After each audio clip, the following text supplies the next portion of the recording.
Baba Akili Nkrumah. And there's another possibility that we'll be hearing from Baba Sengo Jarama Baye, who was a previous President General. So we're just trying to get the links. But just to say, sisters and brothers, if you were at our last Shemira, let me ask anybody. Let me ask anybody while we're here. If you want to make some money, raise your hand. I know we think spirituality, money, she never saying it. But I need money to pay for the building, so. Okay. So that's good. I'm glad you want to make some money. Everybody needs to make money. We've got things to pay. We have things to do. We have things to build, isn't it, Brother Minka? Oh, it's definitely. All right. We need our community center. That is right. Without a doubt. Fit that word. Right. So the first thing is that the Alkebu-Lan revivalist movement. Where's the collection going? Here, this wasn't just to decorate the shrine, sorry. It is a collection bowl, the liberation bowl. So, as usual, we have to move some of those carvings and put them to lie down. As usual, we collect for this occasion. So I'm going to send it around. Now, because we're doing things, you don't want too much noise. Noise. Sorry? It's not on? I think it is on. Yeah, I'm just pushing right in my mouth so I can turn it up or something. Yeah, so this is the libation bowl. Liberation bowl, sorry. And I'm going to send it around. Somebody take it from the back. Send it to the back. Start at the back. And then we'll bring it forward to the front. So, but if you only have chiku, you want it. I don't say we don't want it. Because it all add up. One cocoa field basket. So you want it all in there, brothers and sisters. But just say, sometimes it just give you a headache. Nice. To that word.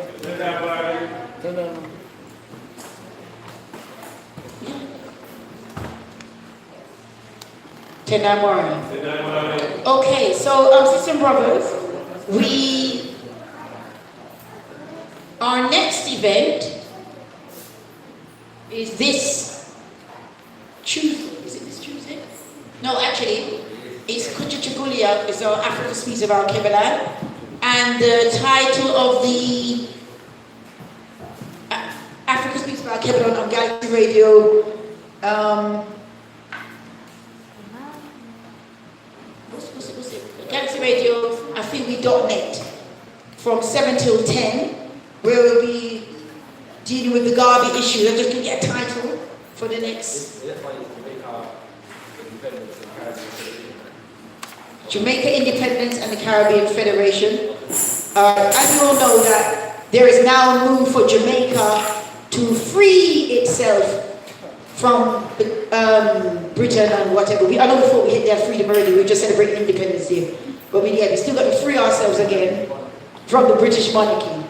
And then I guess we're going to have to free ourselves again from the Commonwealth, and then we're going to have to anyway. Everything is a process.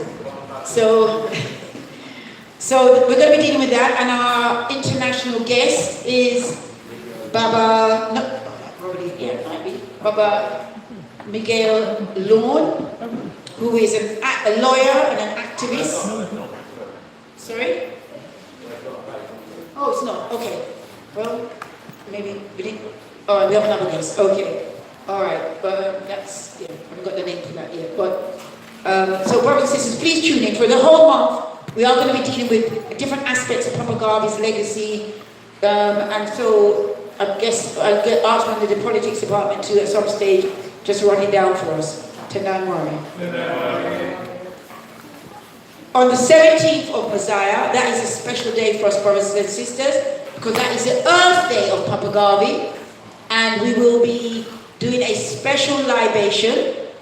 It's the 17th. It's on a Ujama Day, a Wednesday, and this will be taking place not in this building, but it's called the Hut. It's a building very near here. If you're on our list and you've signed in and you weren't on our list, then please make sure it's clear, but we'll send you the details. But it's on the 17th, and it's from 12 till 3. We do a special libation. We share some readings. You know, if you've got a couple of books, Papa Garvey, you want to do a reading, you want to illuminate some of his words and thoughts, and then we share those readings and so forth with each other. So please, I know that some of you will be at work. Maybe this is a special day that you will take off of work, or the children are in school anyway, but we'll find some time. If you're not able to, then we ask you to just take some time out around that time to meditate and read some of his words for that day. Tendai Mara. Right. Liberation is all going nicely. It's moving slowly around. It's going around. Right. As I said, last Shemira, some of you would have seen a flyer, but unfortunately you weren't able to attend. We launched a program, financial program, for brothers and sisters to invest. It's not our program, it's a program set up by a king and queen and their family who are based in Florida. Sorry, hands. Where is the house? It's in Tottenham, and I can't give the direction. We will send you the details. Yeah. But it's local, to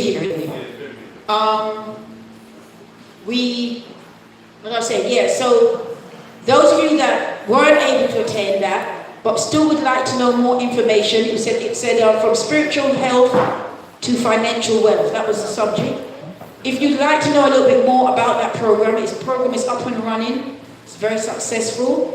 It is investment, so there's always a risk. But brothers and sisters, you have the opportunity to make a lot of money in relatively, over a period of at least $1 million over a period of 4 years. If you'd like to know more, then come and speak to myself. There's Brother Obawale you might want to speak to later about that. But we will be doing some more Zoom meetings, so you can alert us, and we'll make sure that you get the update regarding that. Tendai Mara.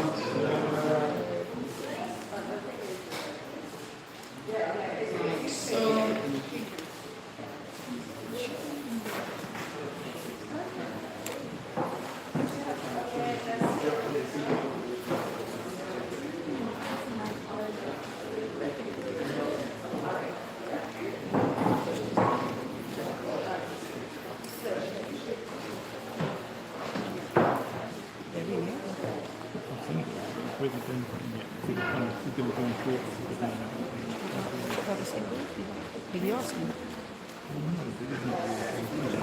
Okay. So you brother need to speak then? Because you said brother's not here. He said the brother said he'd be doing shortly.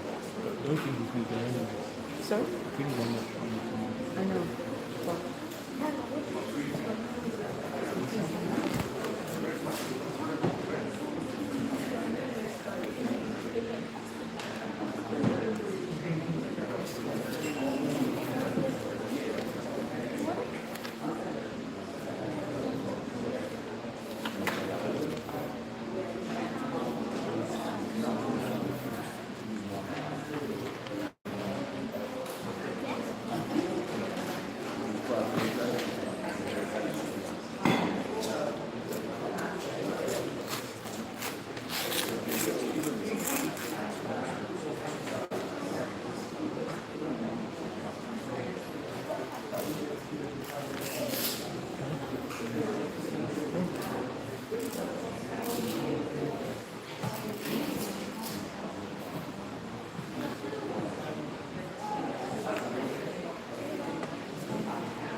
Tendai Mara.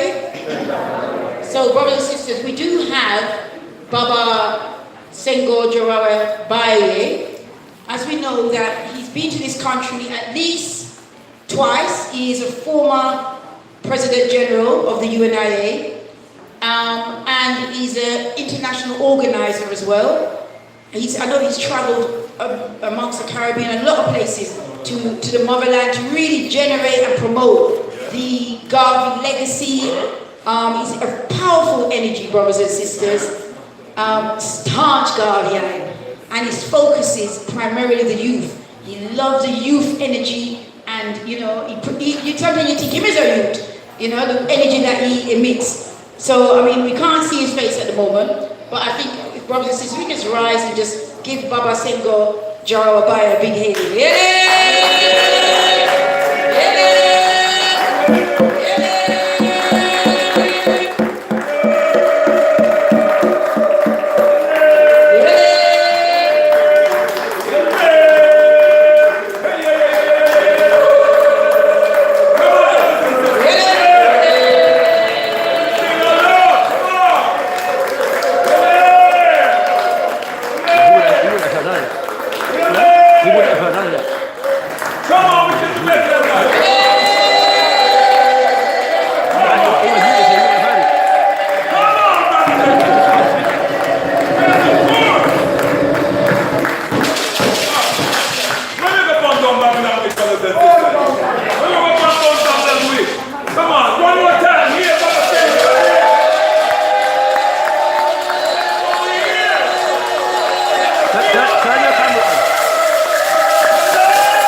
Recording in progress. Turn your camera on.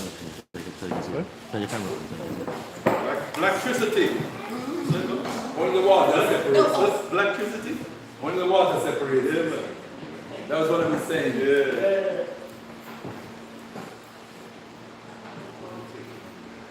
Can you see us, Baba? Hey, bro. Can you hear me? Yes, sir. We can, Baba.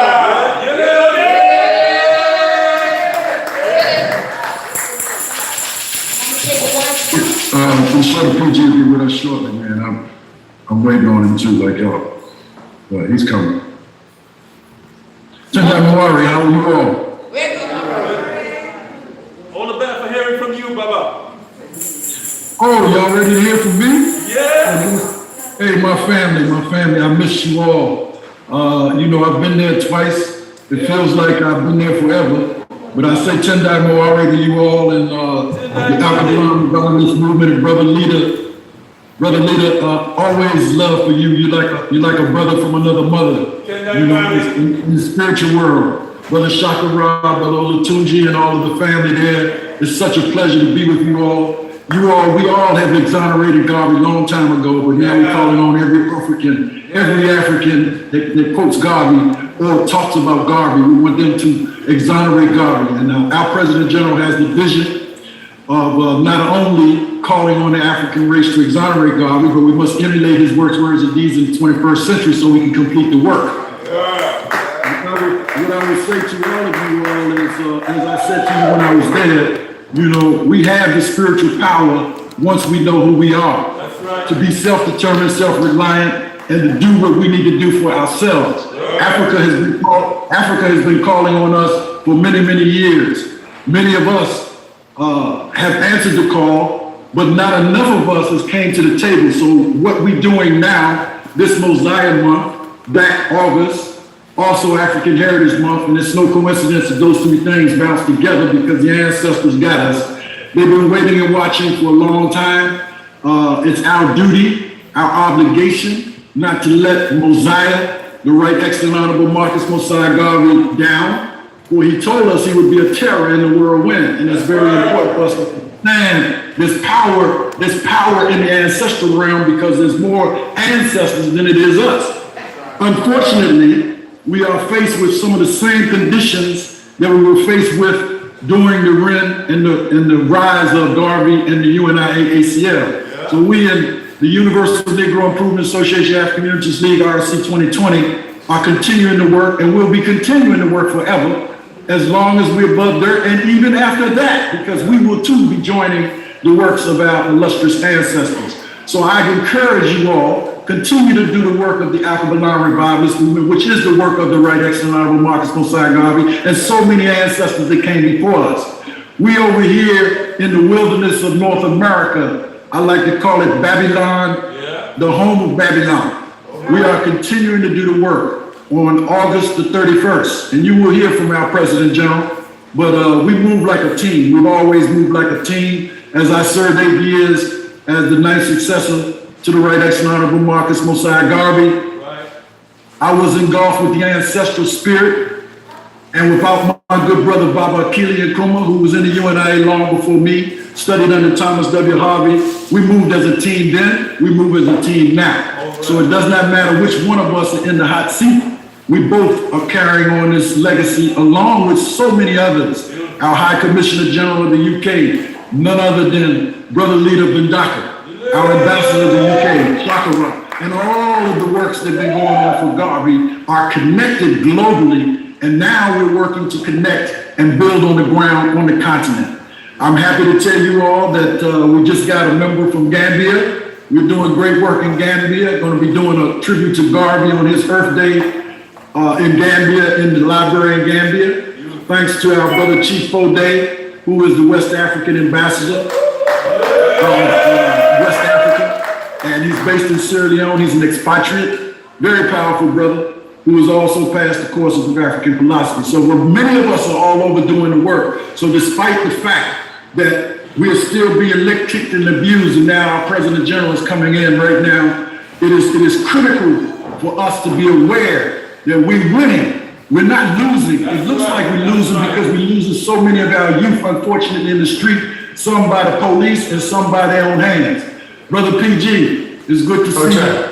And we go, you know, I'm just doing a little short welcoming to our family there. It was just briefing them on how important it is for us not only to move as a team, but as one. And as I have made it clear to everybody, that as I served as President General, you were always right there with me even before I was elected. And if it were not for the Nkrumah clan, I probably wouldn't even stuck in the UNIA because I was an anxious 20-some-year-old ready for the revolution. And the elders set us aside and said, look, learn this. My good brother, Tony Martin, my good brother, Farouk Muhammad, my good brother, Rashid, all of those ancestors in the whirlwind with the likes of Edward Wilmot Blyden, and so many sisters. Let me be very clear. We're clear as African brothers, the African sisters rule. There is nobody on the planet that will do that life for the black woman. So without any further ado, I'm not gonna hold my PG up because I know both him and I have a lot on our agenda today, but it's so critical to have him here with us because Brother Bindaka, like Baba Achilles, like a brother from another mother, and we all brothers in the spirit, and ain't nobody gonna ever separate us. In fact, the work that we're doing is becoming more aware to some of the brothers and sisters coming along. But as our President General always said, we're building for the next 100 years, and we're taking it year by year. So without any further ado, I say, Tendai Mawari. Tendai Mawari.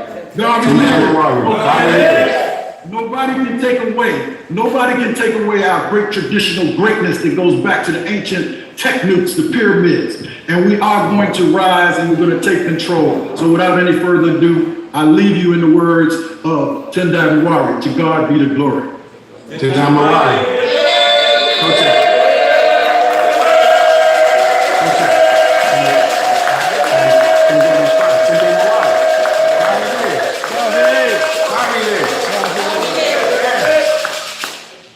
You know, as I thought about speaking today to this distinguished group, I will take some of these from my brother Singo Baye because it's not about the title, it's about the love, the respect, the honor, and the work.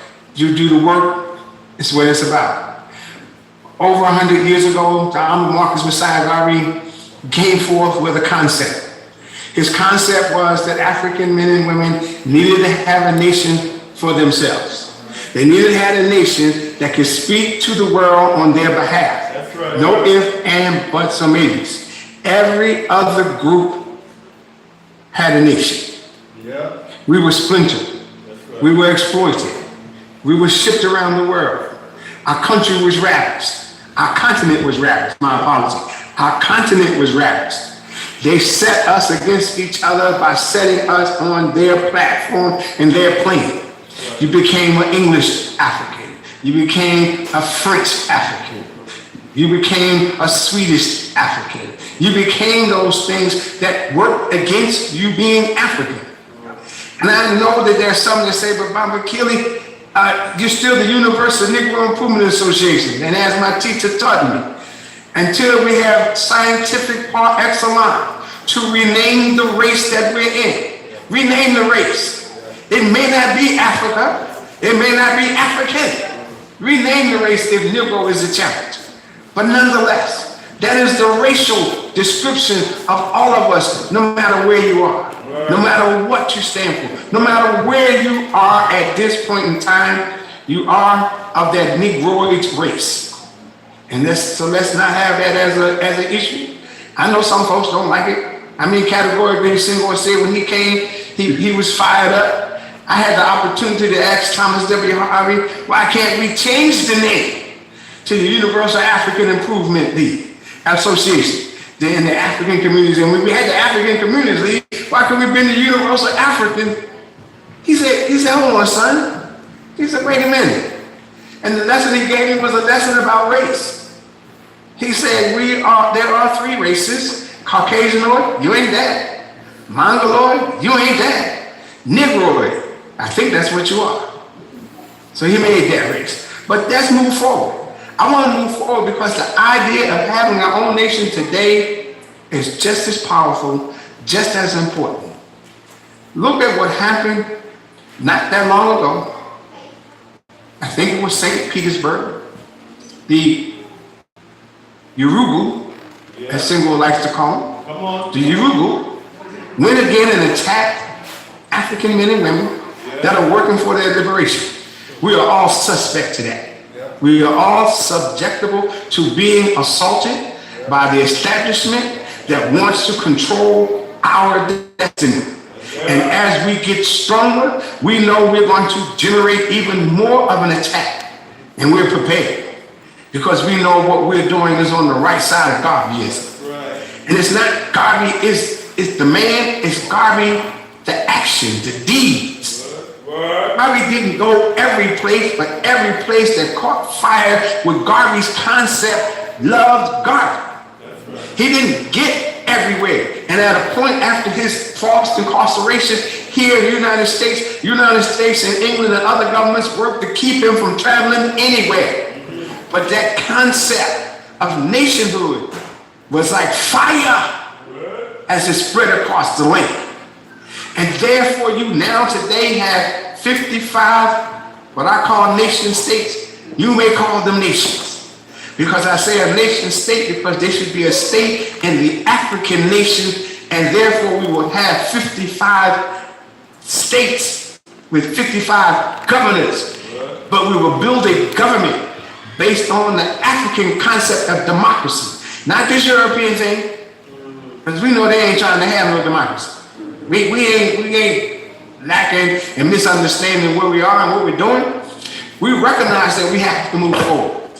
I say to you, the Honorable Marcus Mosiah Garvey and those men and women from 1920 through all the way through the time of his transition, all the way through the first split, the second split. Yeah, there were splits. We understand our history, but we understand that even when they split, if you work for the ideals of the Honorable Marcus Mosiah Garvey, you found unity. Anytime you can't find unity based on those ideals, you can't find unity based on the work, you are not a Garveyite. We are moving forward to enshrine not just Garvey, but to enshrine those concepts that work. What Charles L. James said, if you can't hammer it out on the anvil of reason, put it to the side. Put it to the side. If me and you can't find agreement, put it to the side. Because the one thing we have to agree on is the liberation of our people. It's moving us forward. It is gathering that independence that ensures that our children's children stand on land that is ours. then we are recognized throughout the world for the actions that we've done. To that point, our mission here in 2022 is to exonerate the Honorable Marcus Mosiah Garvey. Exonerate. We exonerate Garvey. I'm not asking any government, not even those governments on the continent of Africa, to exonerate him. I ask those countries on the continent of Africa to stand with us and declare his exoneration. That's right. Let the world hear us say, we exonerate Garvey. That's right. We do. People ask, well, what about things he did wrong? What about him? There isn't a man or woman amongst us that hasn't done something wrong. I'm not going to admonish him for that. I'm not going to attack him for that. Oh, well, he bullied people. I'm going to say, no, Garvey probably didn't bully anybody, but that didn't mean some of his people didn't bully somebody. But just because they bullied somebody to try to move us forward doesn't take away from the fact that the Right Excellent Honorable Marcus Mosiah Garvey gave his life. That's right. Yeah. His life Yeah. for us to be where we are today. You may say, well, we ain't far. Yes, we are. We are further than we were because we know who we are. We know what we want. We know we are capable of doing it. We know we can accomplish the task. We know that. And that's what we have to make sure we put forward so that those who come behind us know that they can complete this task. I didn't get in this fight yesterday. Come on. I'm not getting out this fight tomorrow. Come on, speak. But when I leave this fight, you will say there was a warrior amongst us that followed the path of the Honorable Marcus Mosiah Garvey. You will say King Gore was a warrior amongst us that followed that path. You will say Brother Bendaka was a warrior who followed that path. And then you will name other men and other sisters. You will name those sisters. Dr. Chinzira, a warrior queen that followed that path. You understand?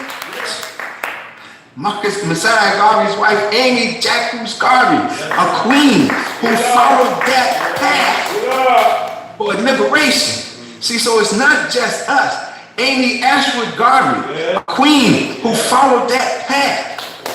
Oh, brothers, turn to your queen and tell her and call her name because she will follow that path. This mission will be accomplished, if not in my day, in my children's day. Because we are now on the correct path. The reason we started the Rehabilitating Committee of 2020 is because it was essential to make sure that the UNIACL stayed on the right path. All right. I stand against no one who stands for Garvey, but I stand for what Garvey stood for, and that is nation building. That's right. Yeah. If you do the work and we disagree, let's meet at the corner where the work meets and still be okay. Yeah. You ain't gotta like me, just work with me. Yeah. Meet me where the work brings us together. The work has brought us together today. Yeah. We are now one. We are now sharing the same mission. You say, well, we were sharing the same mission before. I agree. But now we've come together, face to face. We share the same mission. We want the same accomplishments. We want the same thing. That is an independent African nation based on African democratic principles. That's what we want. That's what we live for. That's what you work for. That's what you sacrifice for. That is the only way we move forward. Understanding and realizing that here we are in 2022. In 1922, we were 2 years young. That's right. 1922, we were 2 years young. In 2022, we are seasoned. Yes. As I'm not going to call us old. Seasoned. That's right, seasoned. And focused. Our numbers may seem small, but all around you, the men and women of our race are getting less and less in bed with that which oppresses us. They're changing direction. The reason we have such wanton violence in our community is because we have to learn to appreciate who we are. Because what they have put in our heads is that there is only one way and you got to be top dog. No, you don't. You got to be able to run with the pack. That's right. Run with the pack. That's right. Work with the pack. That's right. And you have to love what you look at in the mirror. If you love what you see in the mirror, then the brother that looks like you will love him too. The sister that looks like your sister, you will love her too. So you breed respect, you breed support, you breed family development, growth, you breed ujima, you breed those principles by the concepts of seeing each other. Look in the mirror and love what you see. That's why I say we seasoned, not old. We ain't gave up. We just getting started. That's right. We just getting started. We just getting prepared to move forward. I say it, I'm gonna say it again. The Honorable Marcus Mosiah Garvey, truly a man on a mission. Truly a man on a mission. And it's his mission that is now our mission. I didn't know Mr. Garvey directly, but I learned from Thomas W. Harvey, Charles L. James, Sister Isaacs, who learned from Marcus Mosiah Garvey in his first class of students. His first class of students. They didn't always agree either, but they always did Garvey's work. That's right. You say, well, Garvey's work?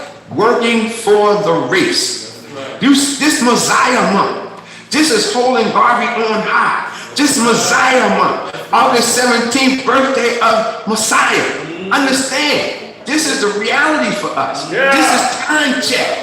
That's why 2022, August 31st, the day our ancestors declared us independent, we shall declare him independent and free from all those false accusations. Listen, you in England, the belly of the beast. Yeah. He was in America, the second beast belly. You understand? The second beast belly. Yeah. That belly, this belly came from that belly. We're all in the same belly.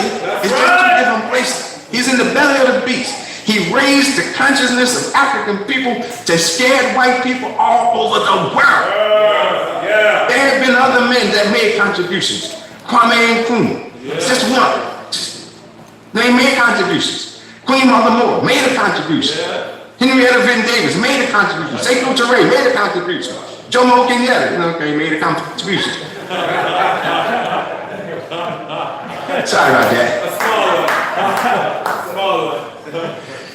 You know, and all of those contributions comes on the heels of the Honorable Marcus Mosiah Garvey. They were member for Garvey. Edward Blyden. We know that they were member for Garvey. But Garvey's message was the fire.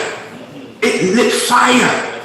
It traveled. It traveled where he could not go. The papers that were printed were banned and barred in many countries, and they were snuck in because it fed that thirst for freedom.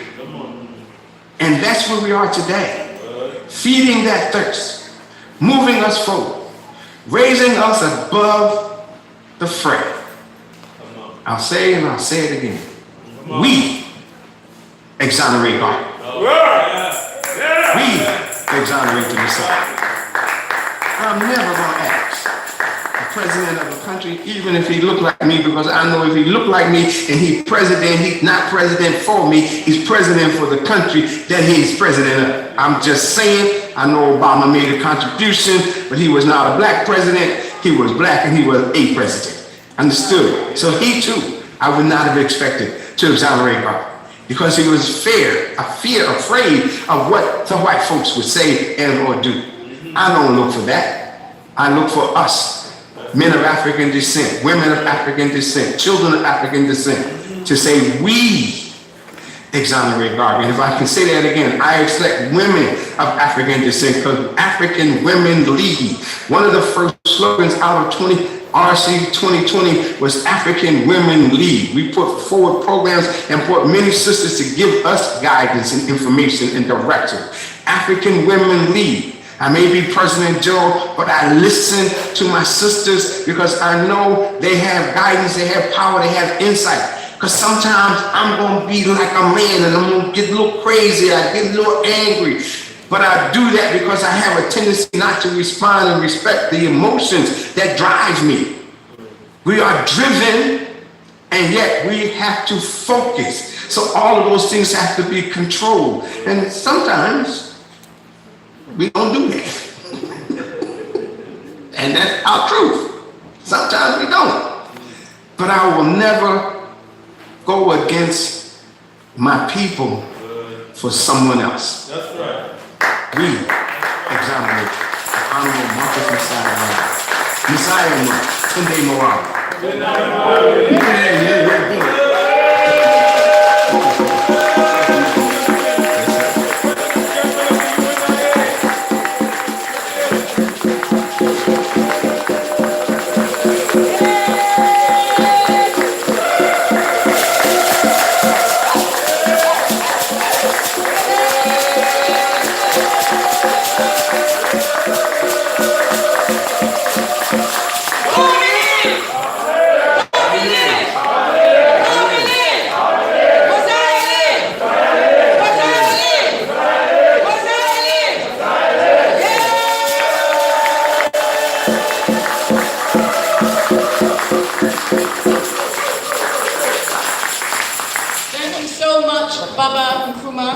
Thank you so much for your words of encouragement, inspiration, guidance to drive the message of Papa Garvey forward, to revive and revive the legacy of the UNIA. We thank you so much for the work that you are doing. We hope and pray that you get strength to continue in that work, you get inspiration so that you can fulfill your purpose of being. And we see that you are doing that right now. Let's hear him again.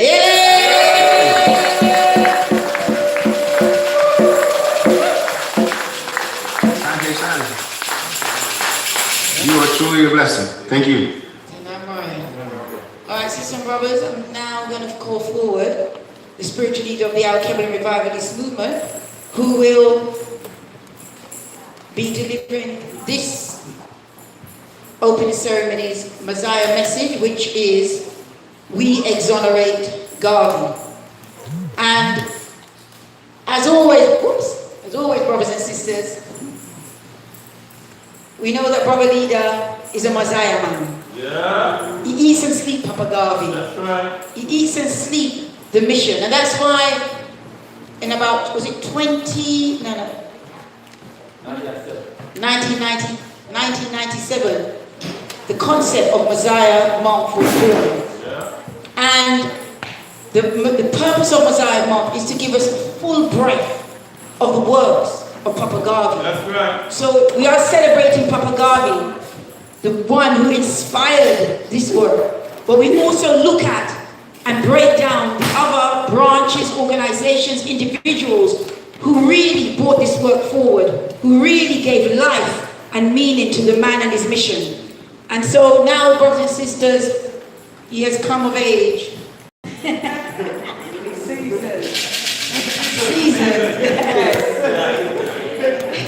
This is his 60th year. This is his 60th year, brothers and sisters. Let's hear them for that. Hear them?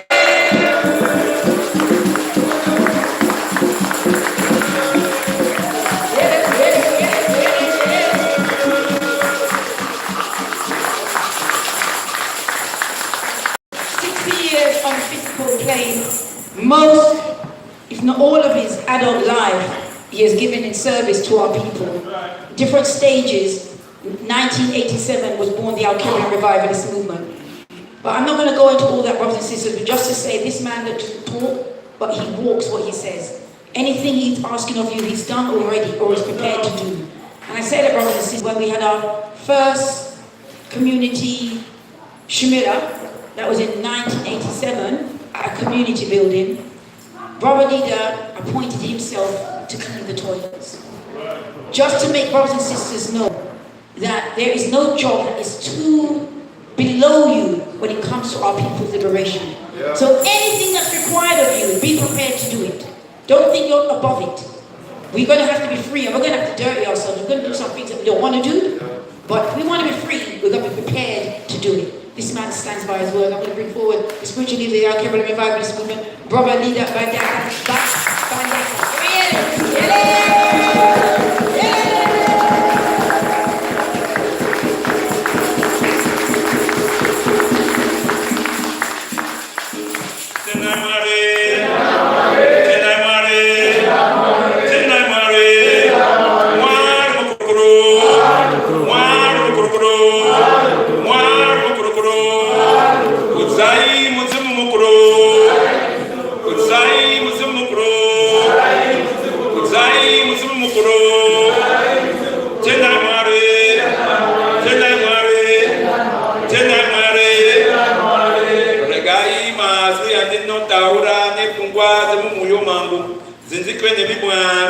May the words of our mouths and the meditation of our hearts be acceptable in thy sight, O Jah of our creation.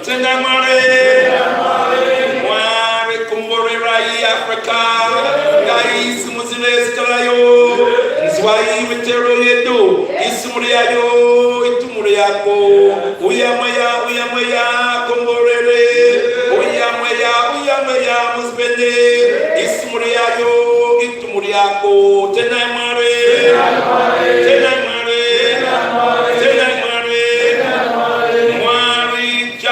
God bless Africa. Lift up the name of Africa on high. Hear our humble prayers, oh Mario Jah. We, the family of Africa, we, this family of Africa. Come, Great Spirit, come. Come and bless us. Come, Great Spirit, come. Come and be with us. We, the family of Africa. We, this family of Africa. Tenamare. God lives. God lives. God lives. Let me hear you. Mosiah lives. Mosiah lives. Mosiah lives.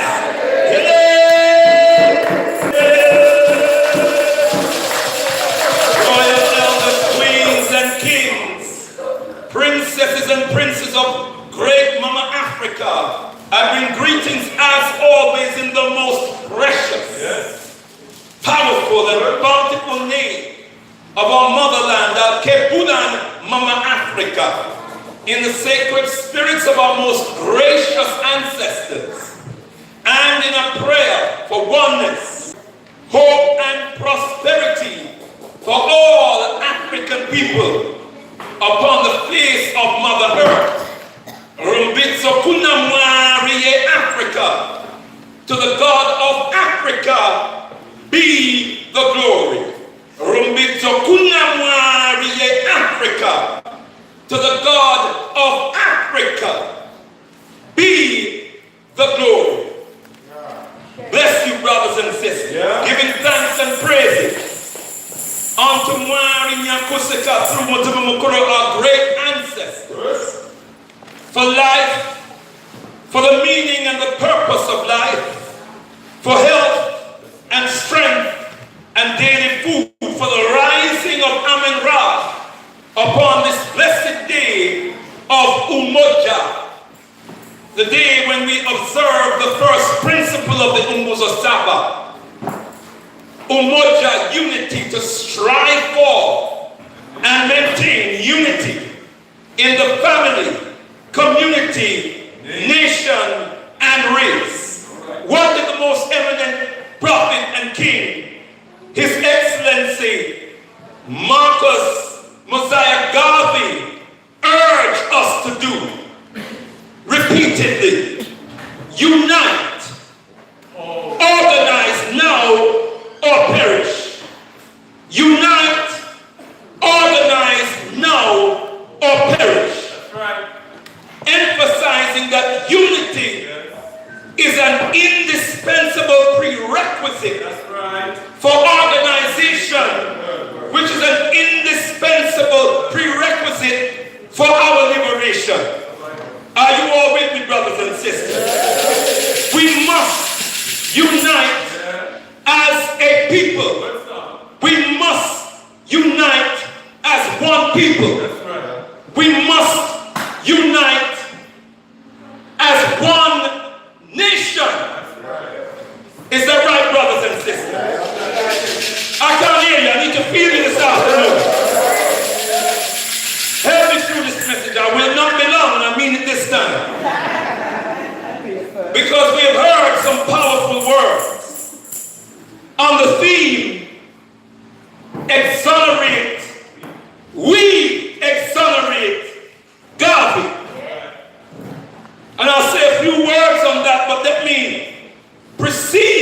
remarks by hailing my elder brothers who spoke before me.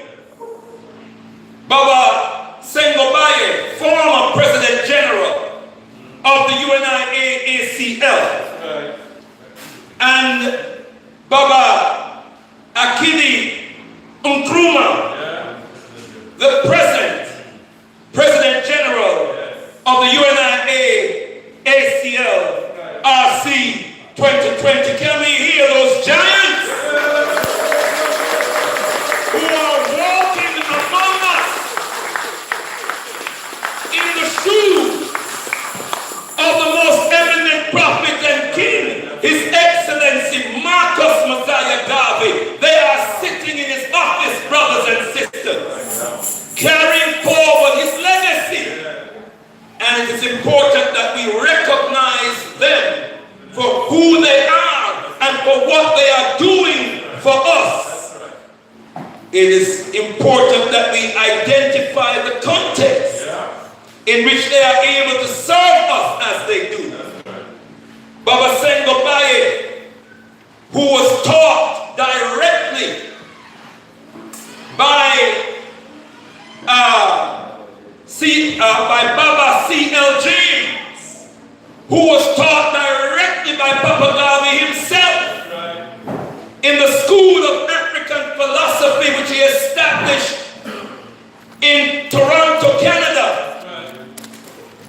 in 1937, which is encapsulated in this book that was edited and compiled by Baba, the foremost scholar on the life and works of the most eminent prophet and king, His Excellency Marcus Mosiah Garvey. Baba Tony Martin. Let me hear it for Baba Tony Martin.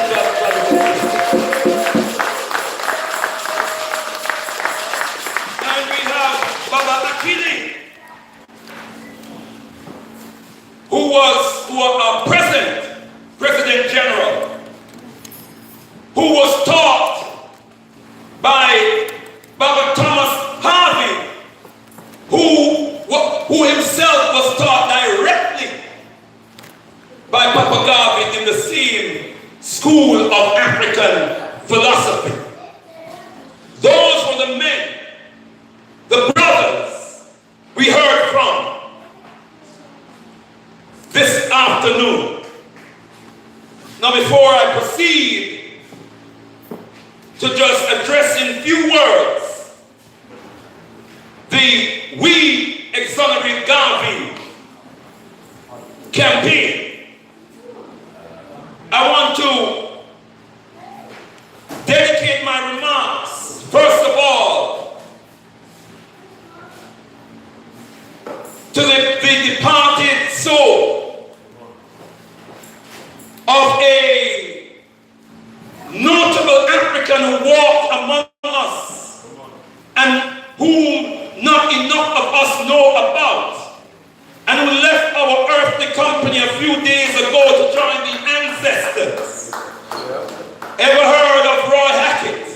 Yes. Baba Roy Hackett. The person who should be credited with leading the Bristol bus boycott in 1963. And while Baba Paul Stevenson did play a significant role, let it be known that the organizing of that campaign was that the driving force behind that was a Garveyite by the name of Roy Hackett, a young Garveyite by the name of Roy Hackett. Remember that name, brothers and sisters, who founded an organization called the West Indian Development Council, which involved others whose names we need to hear. The first name I'm going to call will cause at least one brother in the room to jump out of his seat. Brother Owen Henry was one of the brothers. I don't know if he's related to anybody in this room.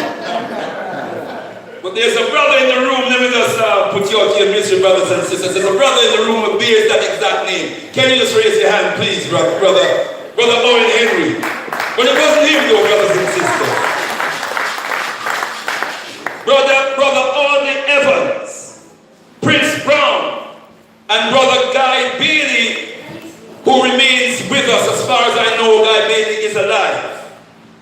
These are the elders who were at the forefront of the 1963 Bristol bus boycott, which was the result of the Bristol Omnibus Company refusing to employ African people to work on the buses. Paul Stevenson was a man who was drafted in and put up front because he had a little accent. He had a little English, upper class English accent. We don't hold that against him. We're just putting things in context. It was a strategy. He knew how to speak to the press. And Baba Roy Hackett, he wasn't inflicted with an oversized ego, so he was happy to step back and put the man who was likely to be more effective to be the spokesperson. But you need to know who the moving force was. Well, he left our earthly company recently, a few days ago, maybe 2 or 3 days ago, brothers and sisters. Please join me in putting your hands and hearts together. Please rise to your royal African feet and hear the spirit of Dr. Roy Hackett as we call upon the ancestors to gather around him and give him safe ascendancy into the realm of the ancestors. May he rise like Ra on the wings of Ma'at after a favorable judgment in the council of Asar. Ashe! Ashe! Ashe! Yamena! Tendai Mari. Thank you, brothers and sisters.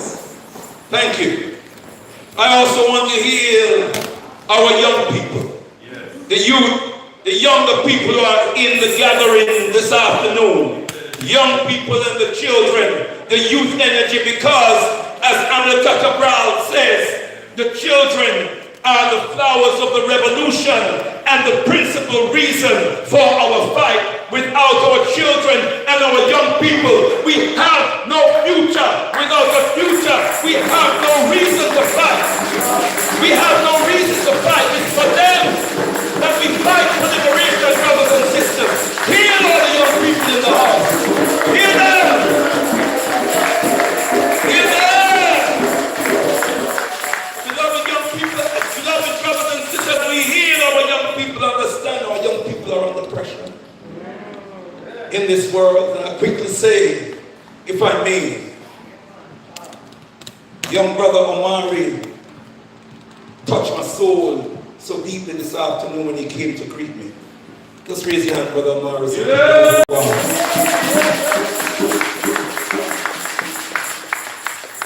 Lost one of his friends recently. The gunshot, was killed, stabbed to death. And another friend recently in a car accident. You speak to many of our young people and that's their experience, which means they're living in the shadow of death even in their young and tender years. And if our young people are living in the shadow of death, then we, the older ones, need to take some responsibility. We need to ask ourselves, have we not protected our young people enough? Are you all with me, brothers and sisters? It means there are loopholes in our community whereby our community can be penetrated. The minds of our young people can be penetrated to the point that one of our own young people will take out another one of our own young people, leaving pain and tears in two families at the same time. That is our responsibility. It's not our fault, but it's our responsibility. You all understand me, brothers and sisters? And then my beloved brother, also thanked me and the Alkebu-Lan Revivalist movement for the role that we played in his life that has enabled him to withstand to resist the temptation to be drawn into lifestyles that would compromise his safety. Along with his mother and father, Sister Gail, Brother Owen, hear them! Hear them! For bringing their children to our secular schools and to our Academy of Excellence, our full-time school when it was running, trusting us with their children. For their son now as a young man to come and thank us. Yet, yesterday, day before yesterday, I met another young brother in the community. I went to get my car washed by some Kenyan brothers who do a thing nearby where I live. I went to get my car washed by the brothers, and the young brother who I've known from before in bond pulled up, glad to see me. You know what he said to me? In our conversation, he needs to link in with the Alkebu-Lan Revivalist movement more. He said to me, I don't see my father. I don't have any contact with my father. And you could see the hurt and the pain on the young brother's face. But he said, I need the male, I need the male presence. I need the father figures in my life, and I know I'll get that from Alkebu-Lan. That's what the brother said to me yesterday. So you know I was choked up. And he said, I am going to link in with you. I am going to link back with you, he said. Our young people are looking for guidance, brothers and sisters. And it is our responsibility. It's our responsibility to protect them. It's our responsibility to educate and guide them. Are you all with me? Yeah. Are you all with me, brothers and sisters? Remembering that the most eminent prophet and king, His Excellency Marcus Mosiah Garvey, himself was a young man. Was a young man when he started the Universal Negro Improvement Association and African Communities League. He was a young man when he traveled, when he said he looked around and he saw that there was he asked, where are our businesses? Where are our presidents? Where are our kings and kingdoms? He traveled the world. When he started traveling the world in 1910, he was a young man, 23 years young. And he took on, brothers and sisters, the responsibility of freeing 400 million of us, which was the estimated population of Africans worldwide. This young man went to bed possessed with finding the answer as to how to free 400 million Africans around the world. He didn't go to bed thinking about where he can find the next dance, the next party, the next gathering. Not saying that he wasn't attracted to young women, he certainly was. I hope he was. Evidence suggests he was. But that was not the most important thing on his mind, brothers and sisters. It wasn't big cars. It wasn't bling or whatever the equivalent to bling in those days would be. That was not his number one preoccupation. It was how we could free 400 million African people around the world. And as Mama Mariam Samad, or young brother Shakara, when he was doing the narrative in the context of the libation today, who called her name, she died at 96, 97, she was born a Gaviat. That was a woman whose mother was at the UNIA convention 1922. That woman, water had broken, and she's hanging on, waiting for Papa Garvey to finish his message. so she can dash out and get to where she needs to go to give birth. You know, serious set of people in that. What them kind of people is it? What them kind? Mama Samad said he took on all this rock gut. That's what she called it. He took on all this rock gut for us. He took the blows, brothers and sisters. He wedged himself between us and the enemy. Yes? And he took all the blows. Now you understand the context in which the least we can do today is stand with the UNIA ACL and say, we exonerate Marcus Garvey. We exonerate Marcus Garvey. We, say with me, brothers and sisters, we exonerate Marcus Garvey. We exonerate Marcus Garvey. We exonerate Marcus Garvey. Shakara was correct when he said earlier on that when we talk about Marcus Mosiah Garvey, and some people with a limited understanding say you're worshiping one man. This is hero worshiping. Beloved brothers and sisters, when we know ourselves as Africans, we know that we are made of the essence of the divine. We are gods and goddesses. That's right. We are sacred beings. We were not born in sin and shaped in iniquity, as some Christian religion would tell us. We are born divine and shaped in sacredness and holiness, brothers and sisters. When I look at my brother, I see purity. I see divinity. I see God. Look at my sister. I see a goddess.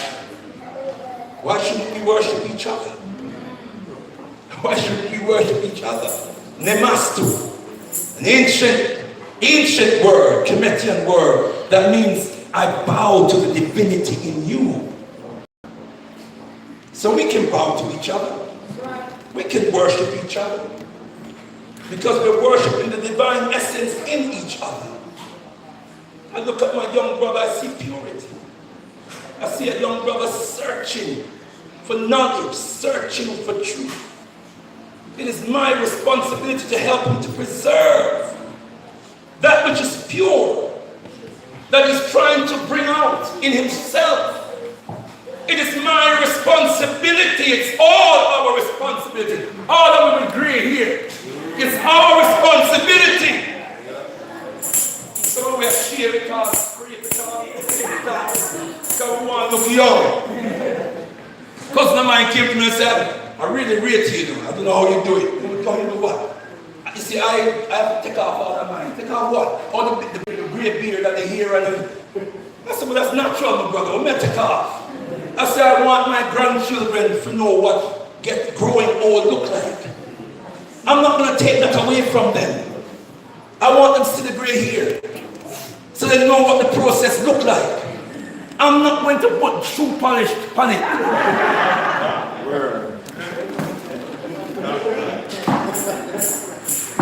I'm not doing that. Make the gray hair grow.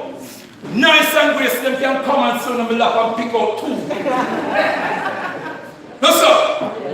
That's how it should be. My grandfather had gray hair. My father had gray hair. And then when they see me now, pure black hair. All of the 90, everything black. Confusion. So all of we grateful people have a responsibility to gather around this brother and protect him, so that his divinity can be preserved.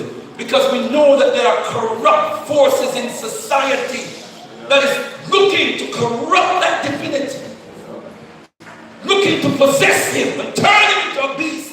And you all beloved brothers and sisters, Marcus Garvey stood as a young God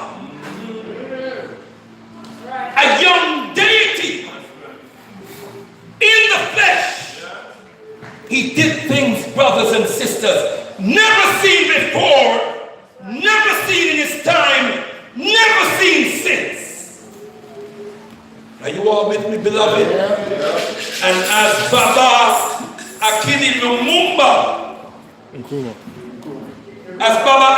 Lumumba, said in his message to us, beloved, sorry, the quotation just slipped me. It's all that gray hair stuff. You know, the gray matter kind of let you down every now and again. Senior moment. I'm told it's a senior moment. But you know, we have to stand up in this time. Stand with the UNIACL to defend the integrity of an innocent man who stood up to defend our integrity. We have to, as the saying goes, stand up for those who were prepared to give up their life for us. Papa Akili Nkrumah said to us, Marcus Garvey gave his life for us. Right. He didn't just give his life for us. He gave up his life for us. Now what do I mean? What's the differentiation? He died because of what he suffered. That's giving his life. He died because he suffered fighting our cause. But he gave up his life, individual privileges, his privacy, his peace and serenity. For years, for decades, he gave up all of that. When he could have used his skills. When you think that at a young age 18, he was a foreman for a printry firm in Jamaica.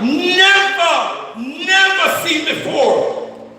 Colonized Jamaica, where only white people got a post like that at 18 years of age. And when the workers came to him complaining about working conditions and asked him to stand with them, and when the employers called him one side and said,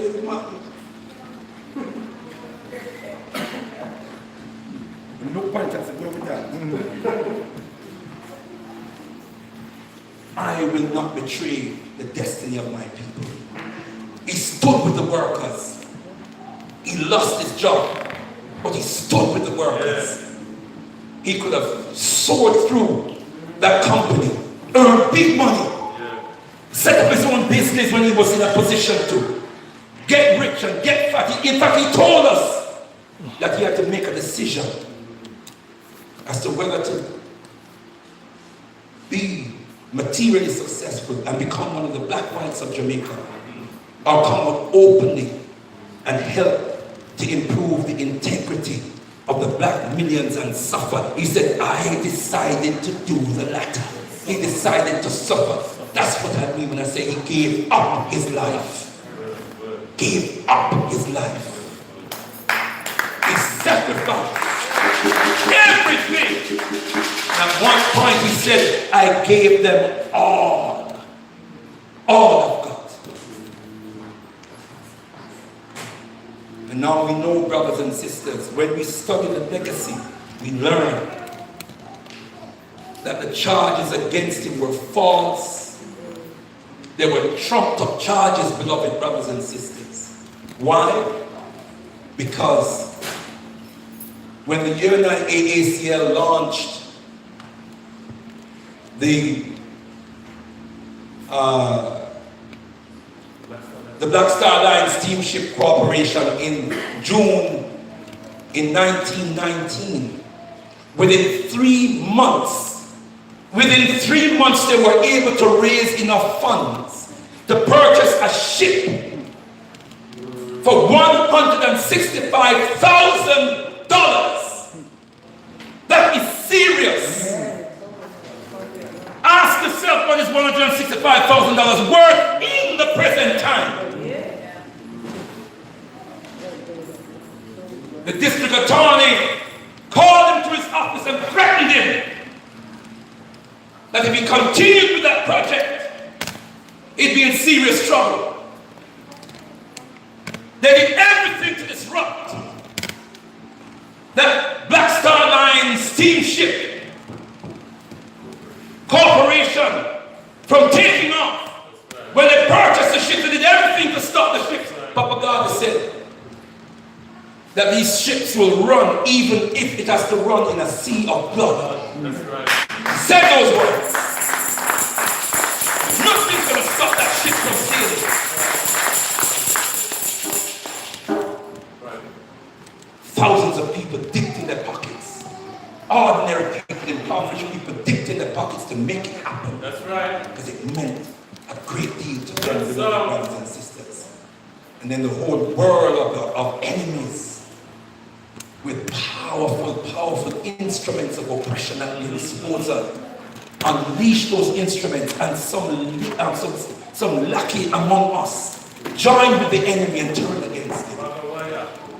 And a case was brought against him that had no foundation in law. None whatsoever, not a shred. That's why I prefer the word repudiate. That we repudiate the trial and conviction of Marcus Garvey.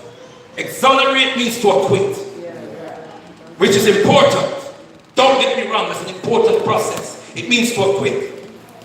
But you can acquit Papa Garvey, but you still keep the process intact, so to speak. That doesn't criticize the process. The process may well have been failed, but he's acquitted. We want to repudiate the trial and conviction, which means we totally reject it. We renounce it because it was evil. It was shrouded in evil and chicanery and wickedness and deception and lies. Time wasn't allowed to go into the details, beloved brothers and sisters. But read Race First. Read Philosophy and Opinions of Marcus Garvey. Race First. Read these books, brothers and sisters. Read Marcus Garvey and the Vision of Africa by Baba John Henry Clark. And we get information, we get the detail. Read Garvey and Garveyism by Mama Amy Jakes Garvey. But for now, beloved brothers and sisters, I know that you know that Papa Garvey did not commit a crime. I know you know, as Shakara said, that Papa Garvey, when we talk about Marcus Mosiah Garvey, we're talking about the collective will of African people to be free, as personified in the character and the vision and the work and the legacy of the most eminent prophet and king. So when they went after him, it was an attack on our freedom. It was an attack on our liberty. It wasn't just about Papa Garvey. It's what he was doing for us. And worst of all, now round up after this, worst of all, beloved brothers and sisters, the following year, after putting ships on sea in 1919, by October 1919, then Mosiah 2020, so-called August 1920, they have the first International Convention of the Negro people of the world, let's say the African people of the world. 25,000 African people packed the Madison Square Garden. 100,000 African people marched under the banner of the red, black, and green. 100,000 through Harlem. Shook up the world. Shook up the world. They said that if we don't stop this Garvey man, it's all over for us. And the person they assigned to lead the attack on Papa Garvey was a character, eerie character by the name of J. Edgar Hoover. That sick, nasty, evil man who lived far too long and did so much damage. That's right.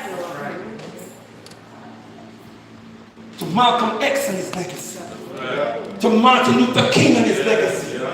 To to Fred Hampton and Mark Clark and their legacy and the Black Panther Party and the US organization that man caused rivers of blood to shed on behalf of the American government, beloved brothers and sisters.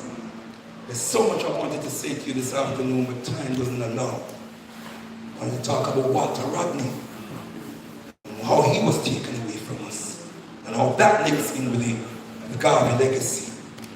Are you all with me? Yeah. Maurice Bishop.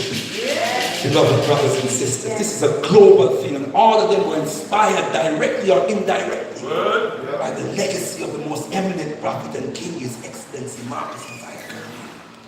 So let us leave this place this afternoon resolved to throw our entire weight behind the Garvey We Exonerate Garvey campaign. Remember, Papa Garvey was the victim of a vicious campaign called the Garvey Must Go campaign, where Africans were put at the helm of that, and they worked feverishly with the enemy to destroy Papa Garvey. Are we ready to work feverishly with each other to exonerate Papa Garvey, to repudiate the government of America, the criminal justice system of America? That is the question that faces us this afternoon. And if we can do that, brothers and sisters, then we are ready to answer the call of the most eminent prophet and king, His Excellency Marcus Mosiah Garvey, on behalf of our young people, to unite, organize now, or perish, and rise like the mighty people we are and accomplish whatever we will. Rumbisa Kunamari Africa, to the God of Africa be the glory. Thank you very much, brothers and sisters. On this next afternoon, thank you so much for being here. Thank you so much for listening. See you throughout the month of Mosiah. Join us as we celebrate 31 days of the life and legacy of the most eminent prophet and king, His Excellency Marcus Mosiah Garvey. Say with me one more time. We exonerate Marcus Garvey. We exonerate Marcus Garvey. We exonerate Marcus Garvey. Tendai Mari.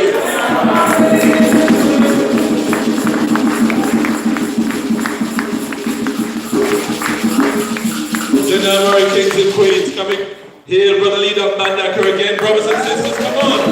Give it up, brothers and sisters, come on.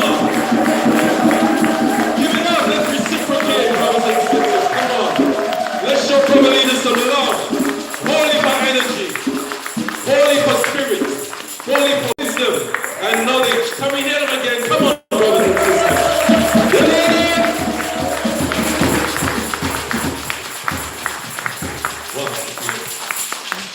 Tender, my brothers and sisters. We give thanks for the message. We're coming to our close. We don't want anybody to leave. We're coming to our illumination ritual very, very soon, kings and queens.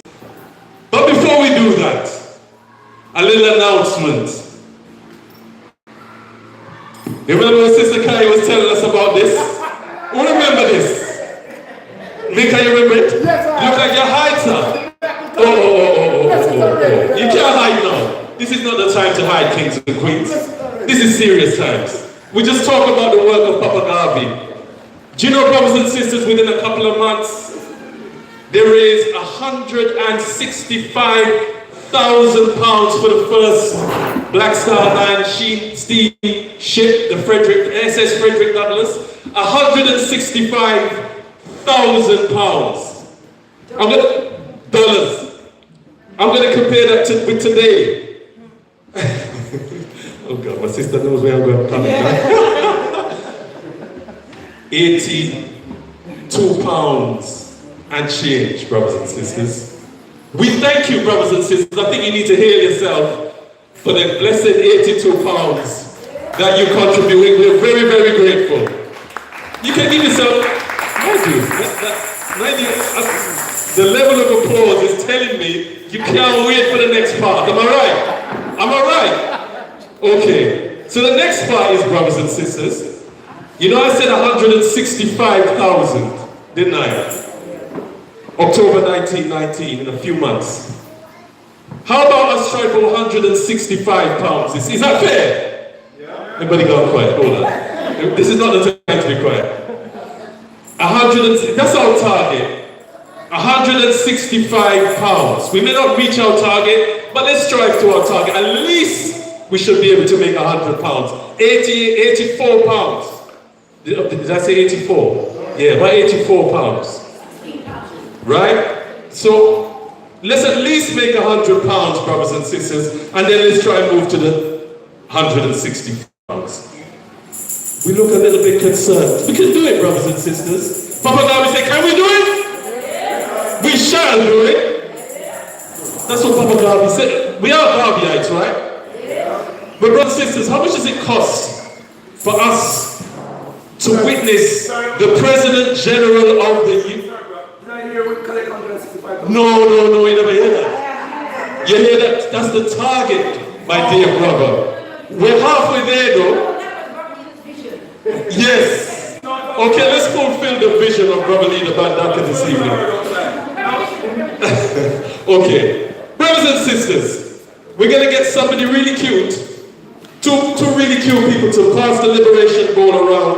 Princess Kianga and Prince Muhammad Simba, come there with those round cheeks. Come. Put that down. Right, those cheeks are going to come in handy now. Okay. Right, brothers and sisters, we're gonna have some drumming now, just to get you that energy. Can we have some drumming, young kings? By the way, can we hear our drummers, please? They were wonderful. From drum call all the way. They punctuated this ceremony, brothers and sisters, in excellent fashion. We probably just spoke about here they are youth. Let's hear our youth, brothers and sisters. Come on. Get out. Right, princess. Let's move amongst the elders. The two of you, smile at your elders while you're collecting their money. Alright, give them a big smile. I know some of you missed the liberation ball. We know what you think is that. Right? Keep going. Alright. We need you there.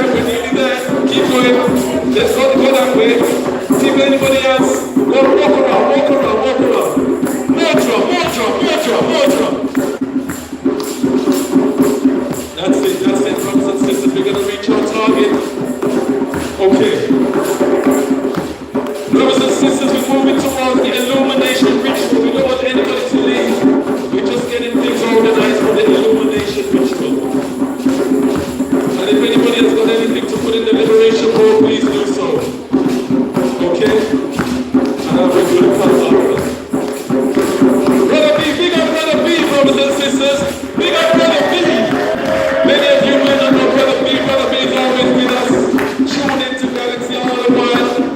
Big up Brother B, and the subject of Galaxy I can't not mention. Brother Paul Grant is in the building, brothers and sisters.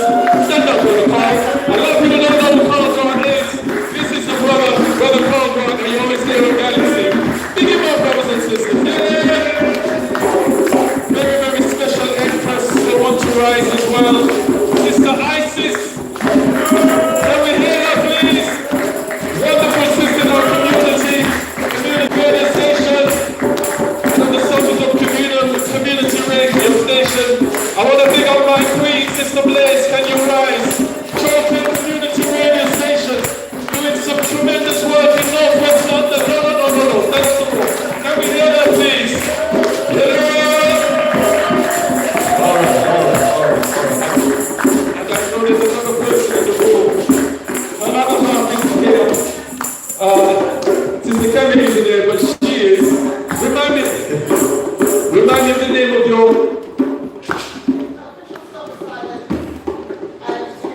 official Stop the Silence, Sister Kemet and Sister Gail. They have a wonderful chemistry, pure joke, brothers and sisters, but not knowledge. Can we hear them, please? Yeah! All right, are we ready? Okay. We give thanks. So thank the brothers and sisters for your time, for your contribution, and we're going to count the money. So while we're doing that, we're going to move to the illumination ritual. Careful, sister. Brothers and sisters, I'm going to ask you to please rise. We're going to create a circle. So we can just please rise. The circle starts where the drum is.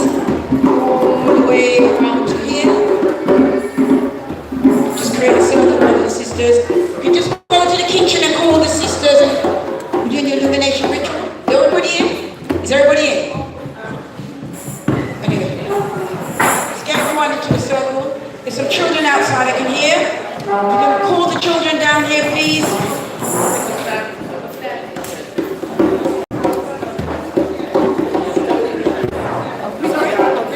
You know we had candles in the room.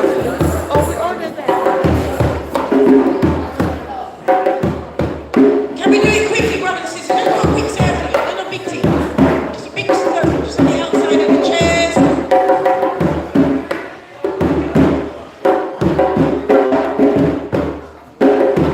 Everyone to hold hands. What's that? You close down, Kyle. Why don't hold your hands? Sis? Why don't hold your hands? Not moving. Why they hold your hands? Not moving. It helps to create a circle. Otherwise, it's all over the place.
gather in the circle and we say that the circle be unbroken and let the healing begin. Let the circle be unbroken and let the healing begin. The circle symbolizing the cycle of life, African life from the womb to the tomb and beloved brothers and sisters. And you should understand, we're going to turn to the right, and we're going to start the chant, shine your light in the valley, shine your light in the valley over there. I have a little light and I'm going to make it shine. Brothers and sisters, you will proceed past the shrine. As you pass the shrine, you will grace the shrine. So as you come here, collect a candle and grace the shrine. If there isn't a candle available here, then you come here, collect a candle, grace the shrine, and keep going. And we'll go around 3 times as we chant. And this light that we take symbolizes and represents the light, eternal knowledge and wisdom that we have received from Papa Garvey. As we hold the candle and as we circumambulate the shrine, we are, brothers and sisters, pledging to be a bearer of that light. We are taking on the responsibility of being bearers of that light of eternal knowledge and wisdom, which means that we will continue to study the words, the legacy of Papa Garvey. But not only will we study it, we will commit ourselves to work with others, preferably in the context of organization, to make sure that every word and every wish of the prophet will come to pass. For as he said, brothers and sisters, we shall wait 200 years if needs be to face our enemy through our posterity. We are Papa Garvey's posterity. We must allow Papa Garvey's spirit to face the enemy through us, brothers and sisters. So could everyone now just turn to the right? We're going to release our connection. Only adults will take a candle.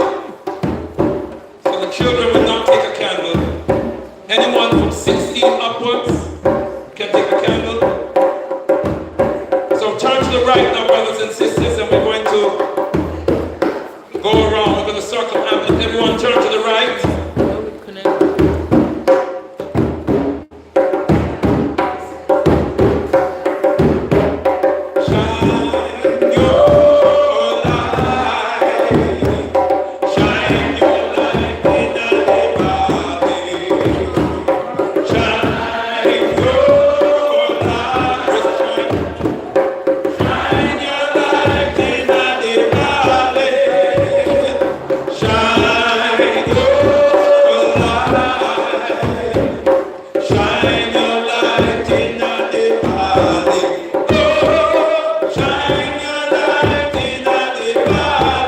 Over there.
Shine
the light of eternal knowledge and wisdom of the most eminent prophet and king, His Excellency Marcus Mosiah Garvey. We call this the illumination ritual. Each of us represents a candle. Each one of us represents a candle with the potential to illuminate the wisdom of Marcus Mosiah Garvey, the wisdom of the ancestors manifested through Marcus Mosiah Garvey. The question is whether our candle is lit or not. Are you all with me, brothers and sisters? Is the candle of our souls lit or not? And only we can light that candle, brothers and sisters. So everyone will see when they come across any one of us that there is a glow. Each one of us has a glow. And right there we create a teachable moment. Someone will come up to us and say, what do you stand for? Why are you looking so powerful? So awesome? Are you all with me, brothers and sisters? That's who we are. That's when our candles are lit. Now we're going to chant redemption song. Old pirates yesterday, Rabbi, sold I to the merchant ship. Minutes after they took I from the bottomless pit. We chant this chant, beloved, because it ends with the words, amongst other reasons, it ends with the words of Papa God. Many of us think originated with Bob Marley. But the words, emancipate yourselves from mental slavery. None but ourselves can free our minds, like Papa Garvey's words. So let us chant redemption song. And when we reach a part where we say, my hands were made strong, raise the candle up. Are we ready, brothers and sisters? Oh, pirates, yes, they rock I. So I to the merchant ships. Raise your voices, beloved. Minutes after they took I from the bottomless pit. But my hands were made strong by the eyes of the Almighty. We forward in this generation.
Mosiah's testimony. I just want to say tender to all those who contributed financially to this evening.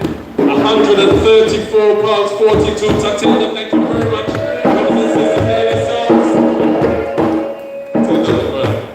And if anybody wants to make the 165, just sing it. Over to you. Now, brothers and sisters, we meditate on the words of the most eminent prophet and king, His Excellency,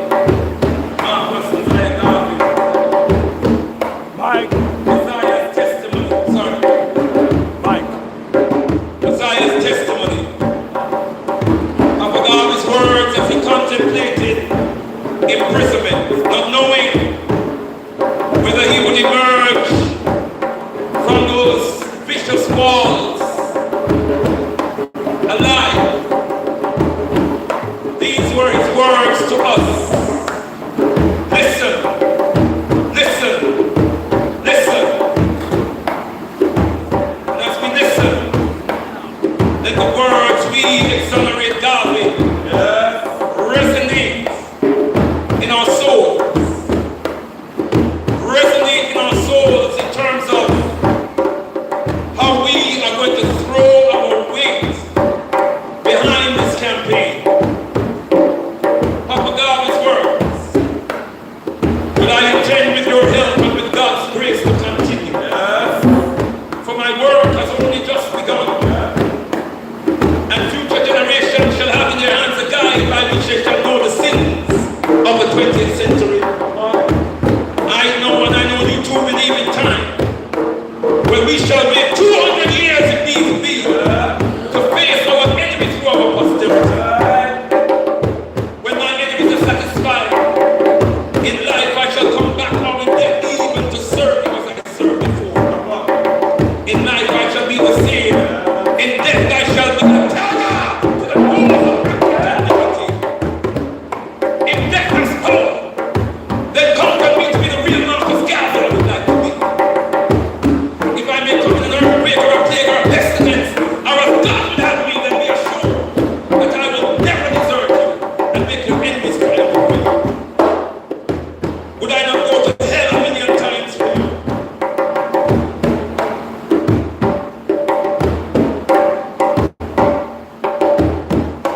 Would I not go to hell a million times for you? Would I not walk the earth forever for you? Would I not lose the whole world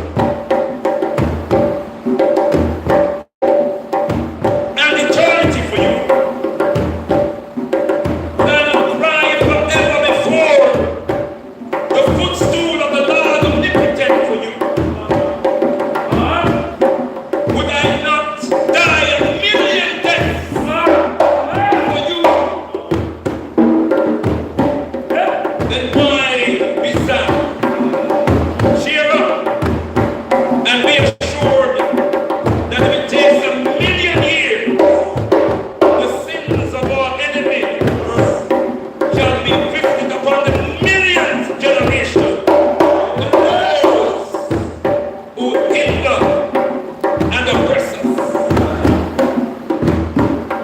If I die in Atlanta, then my work will only just then begin. For I shall live in the physical and spiritual to see the day of Africa's glory. When I am dead, wrap the mantle of the black and the green around me. For in a new life I shall rise up with God's grace and blessings to meet the millions at the height of the triumph with the colors that you will know. Look for me in a world without a star. Look for me all around you. For with God's grace I shall come back with countless millions of black men and women. Those who have died in America, those who have died in the West Indies, and those who have died in Africa to aid you in the fight for liberty, freedom, and life. Wake up, Ethiopia. Raise your candles, brothers and sisters. Wake up, Ethiopia.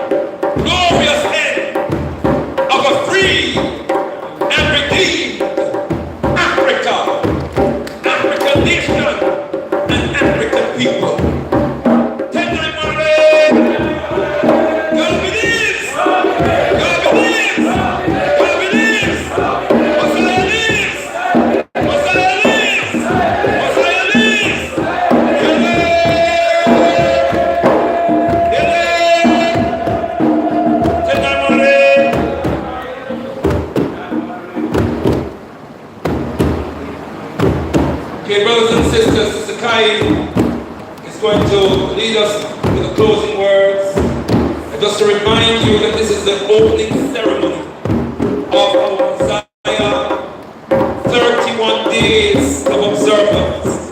Please tune in to Galaxy Radio tomorrow evening for Africa Speaks with Alkebu-Lan on Galaxy Radio,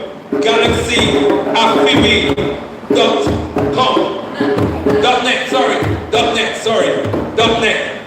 Tune in and call in. We're going to be discussing Jamaica's independence, 60 years, 60th anniversary.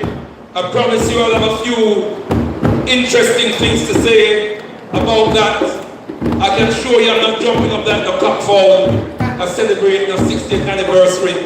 But tune in, brothers and sisters, to Africa Speaks with Alkebu-Lan on Galaxy Radio tomorrow evening, where you'll get further information of the rest of the month activities with the Alkebu-Lan revivalist movement. Can we hear Sister Kaya, she takes the center of the shrine to lead us out this evening. Before I do that, brothers and sisters, can I ask Brother Olive Twitch if you can just Shakara to give us a quick breakdown of the month's program?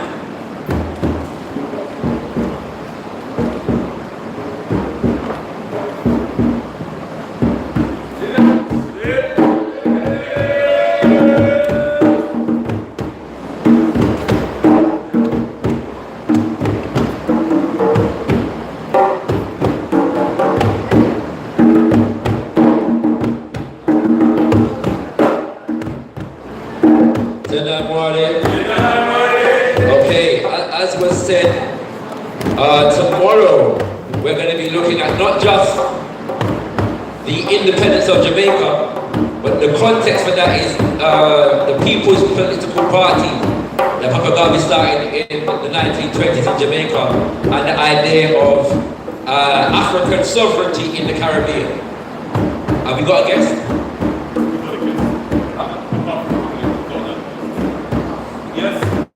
Okay, so we're not announcing the guest. To be confirmed, kings and queens, alright? Tell that word. On the 9th of Mosiah, we will be having an online session which will be streamed via Alkebu-Lan Way on YouTube. And the subject for that will be repatriation as a revolutionary act. And we know that many people are repatriating at the moment. But then there's repatriation and then there's repatriation. So we're not going to Africa for just put up foot and drink coconut water. That's good. But Africa must be free, kings and queens. And so we're going to be speaking to Africans who have repatriated, Garvey as a Pan-Africanist, and looking at how we can repatriate as a revolutionary act, kings and queens. So that's the 9th of Mosiah, 8 p.m. on Alkebu-Lan Way, YouTube. Robert Lena will be featuring on the Sister Shanice show. Sorry, what's it? My phone is frozen. On the Sister Shanice show on the 10th of Mosiah. That's Jama Day, Wednesday, the 10th of Mosiah. So that's this coming Wednesday. And the time for that is 8 to 10. And that's on the Sister Shanice show on YouTube. Following that,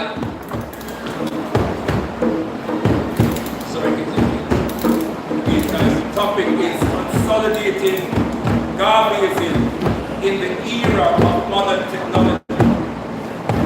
Consolidating Garveyism in the era of modern technology, and I particularly would like the young people to tune into this, especially for the ears of the young people. right. The 16th of Mosiah. We're going to be looking at revolutionary artistry, and we're hoping to have the daughter of Mambo Ama Mazama, Sister Tabu Mazama, on that show. as well as I've got my brother Bunya, who is in Senegal at the moment. Yeah, we're looking at revolutionary artistry in all forms of art. We have on the 16th of Mosiah. Okay, we'll come back to that one. The 17th of Mosiah, which is a Wednesday again, a Jama day. That's Mosiah Day. That's the birthday of the Prophet. And so we're going to be here from 12 p.m. Correct? We're going to be here. 17th. We're going to be here for the birthday of the Prophet, ritual and ceremony, special libation, etc., etc. On the 20th, we have the State of the Race Convention. Yeah. On the 20th, we have the State of the Race Convention, where we'll be looking at African spirituality, and that will be online.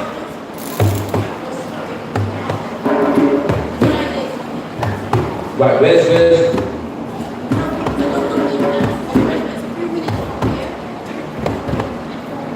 okay, we're going to inform. Mosiah Day is not here. Yeah, so we'll inform you where Mosiah Day will be on the 17th.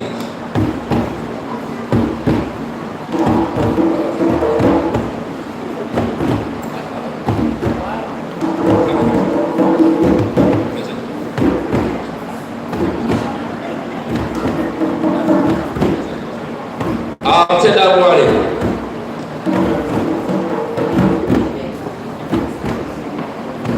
Yeah. All right. I'll tell you what, no, we'll leave it there for now, yeah? But stay tuned to Alkebu-Lan.org for all the rest of the information. Alkebu-Lan.org/Mosiah. And Africa City of Alkebu-Lan. To know.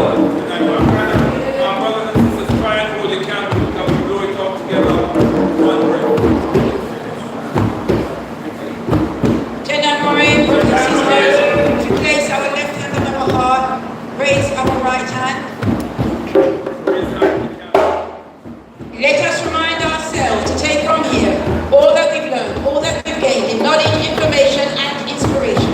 Out into the streets, into our personal lives, amongst our families and friends, our place of work, our place of study, wherever we are, let us remind ourselves to be a shining light unto Africans everywhere. Yeah. Let Africans everywhere know that God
Yes, sir, sorry, please, representing the food of the soul. There's a hand on our mouth representing the food of the body, and on our forehead representing the food of the mind, our body.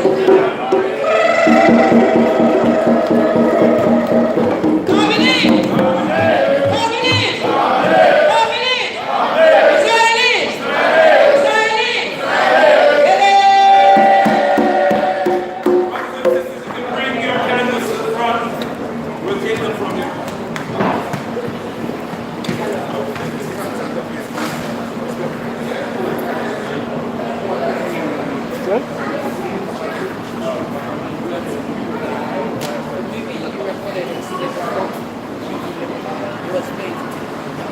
Okay. I'll get to play the music, yeah.